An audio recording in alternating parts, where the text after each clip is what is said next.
पुराणों में वर्णन है कि तंत्र डायन क्रिया धर्म विरुद्ध है।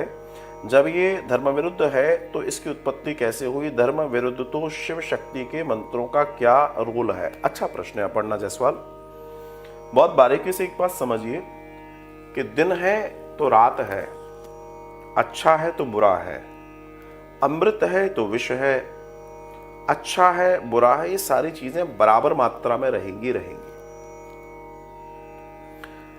भगवान शिव तंत्र के देवता हैं। तंत्र ये शब्द कई बार आपको डरा देता है, लेकिन तंत्र से डरने की जरूरत नहीं है। अगर तंत्र का मैं अंग्रेजी में शब्द निकालूं तो उसको बोलते हैं सिस्टम। तंत्र मतलब व्यवस्था, तंत्र मतलब एक तरह का मैनेजमेंट। ये पूरी दुनिया तंत्र से बनी हुई है, मीन सिस्टम से बनी हुई है। अब बात यह आती है कि आप उस सिस्टम का उपयोग कैसे करते हैं। भगवान ने आपको विवेक दिया है, बुद्धि दी है, अब आप उसको सत्कर्मों में लगाएं या गलत कर्मों में लगाएं, आपकी चॉइस है। तो तंत्र किसी भी स्थिति में बुरी चीज नहीं है। इस दुनिया में हर चीज तंत्र है। आपके अंदर भी श्वसन तंत्र है, पाचन तंत्र है, आपके शरीर में भी तंत्र सिस्टम है। कहने का तात्पर्य है ये बुरा नहीं है। अब बात आती है कि आपने कहा शिव शक्ति के मंत्रों का क्या रोल है? पूरा रोल है, लेकिन बात है कि उन मंत्रों का उपयोग किन, बात वही है, मेडिसिन बनी। अब जैसे हमें किसी ने बताया कि पहले, हमें भी ध्यान है, तो पहले वाइटनर आता था, वाइटनर। जैसे हम लोग लिख रहे हैं तो लिखते में कुछ गड़बड़ हो गई तो उसमें वाइटनर लगा दो, फिर लिख लो, आपको भी मालूम होगा। उसके साथ एक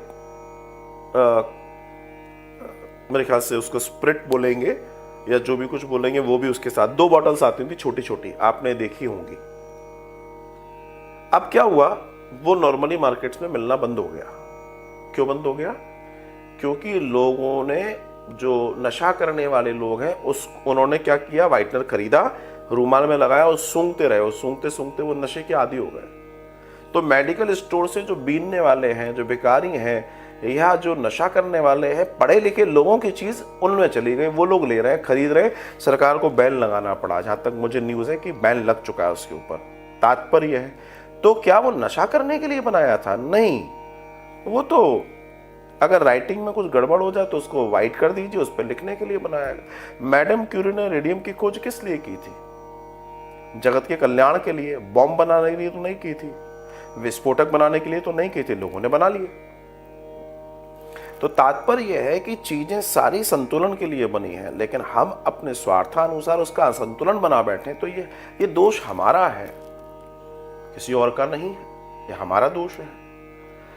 आज आपके पास कोई विद्या है जिससे आप दुनिया का कल्याण कर सकते हैं, लेकिन आप उसको कल्याण करने के बजाय ब्लैकमेलिंग का धंधा और कमाई का धंधा बना लें, पैसा उगाई का कार्यक्रम बना लें, तो अब उस विद्या का दुरुपयोग तो आप कर रहे हैं। विद्या गलत कहां हुई?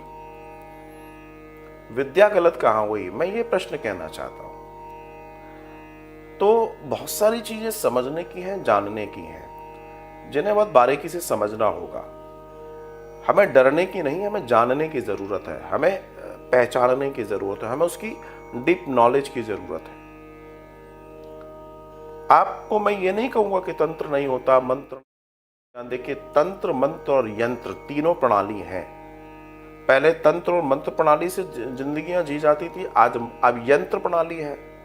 पहले मंत्र बुदबुदाया जाता था, सामने पुष्पक विमान खड़े होकर नमस्कार करता था, बोलता था बताइए क्या करना है। आप फिजिक्स क्या है? अगर मैं फिजिक्स के सिद्धांतों की बात करूं तो वो तंत्र ही तो है, वो तंत्र की तो चर्चा कर रहा है। फिजिक्स के सिद्धांतों को अगर मैं जाऊं तो फिजिक्स क्या है? तंत्र। आपका जो मकान बना है, अगर वो आप देखें तो वो क्या है? तंत्र ही तो है। उस मकान बनाने वाले इंजीनियर ने जिस तरीके से ब्रिक्स को जोड़ा है, जिस तरीके से लेंटर्स को जोड़ा है, जिस तरीके से पिलर्स को जोड़ा है, तो एक तंत्र स्थापित करके आपको एक घर बनाकर दे दिया जिसमें आप रह रहे हैं। लेकिन इसी को बनाते समय अगर कोई गड़बड़ी हो गई तो यह डेंजरस हो जाएगा आपके लिए। So everything is related with system, but this system is not for this गलत करने के लिए नहीं है, ऐसे कहें। आप उसका सदुपयोग करें तो आपके लिए अच्छा है, आप लोगों के हित के लिए उसका यूज करें तो बहुत अच्छा है। अब बात यह आती है कि हम उसके लिए हम कैसे क्या कर सकते हैं, तो ये डिपेंड करता है अपने अपने ऊपर करता है। तो मैं इस चीज़ में यही कहूँगा कि चीज़ें सारी हैं, लेकिन बात है उपयोग की। और हाँ, जाहिर सी बात है, गलत उपयोग होगा तो उसका सबसे पहला दर्शन ये है कि ठीक है, जो करेगा किसी के लिए करेगा, लेकिन उसका भी कल्याण नहीं हो सकता जो कर रहा है, क्योंकि जो तुम करोगे वही तुम भरोगे। बुरा करने वाले लोगों के घरों में जाके देखिए सुख नहीं है, बुराई करने वाले लोगों के घरों में जाके देखिए सुख नहीं है, अहित चाहने वालों के घरों में जाके देखिए सुख नहीं है। तात्कालिक लगता है, फॉर टाइम बिंग आपको लगता है कि ओके, अरे ये तो कैसे फल फूल रहे हैं, बिल्कुल ऐसा नहीं है, बिल्कुल ऐसा नहीं। जैसे अभी ललित ने प्रश्न किया, अच्छे का फल बुरा क्यों होता है? हमें दिखता है, लेकिन सब अच्छे का फल अच्छा होता है, बुरे का बुरा होता है। तो इसे समझना, इसे जानना बहुत जरूरी है। हम लोग कई चीजों पर स्टंट रिएक्शंस लेते हैं और हम सोचते हैं अरे ये हुआ, नहीं ऐसा नहीं है। दिस इज नॉट कंपल्सरी कि अभी की घटना का फल तुरंत हमें मिल रहा है, ऐसा बिल्कुल नहीं है। अगर ऐसा होता तो फिर मामला कुछ और होता, मामला कुछ और होता। इसे समझना होगा। तो मेरे भाई बहन, मेरा जो मूल मकसद है कि हम सत्य को जानें, अंधविश्वास से बचें, आडंबरों से बचें और अपने अंतःकरण में विराजमान उस परमात्मा की शक्ति को जानकर अपने जीवन का निर्वाह करें, दूसरों के प्रति सद्भाव रखें और सनातन के प्रचार प्रसार में अपना नियमित योगदान दें, क्योंकि ईश्वर की परम कृपा है हमारे ऊपर जो हमें सनातन धर्म मिला है। वनस्पत के हम इसे जाने, बात वही है, इतना बड़ा वैज्ञानिक धर्म, और हम अगर उसको न स्टडी करेंगे तो हम अंधविश्वास में चले जाएंगे। लोग हमारे को जैसे वो मदारी अच्छे वाले ताकतवर बंदर को भी, ताकतवर टाइगर और शेर को भी वो संटी मार मार के, कोड़े दिखा दिखा के उनको डरा कर बैठा देता है, जबकि वो जंगल का राजा है। वैसे ही आप राजा हो सकते हैं, लेकिन बस आपको अपनी शक्तियों को, अपने वेदों को, पुराणों को, इस सबको जानना होगा।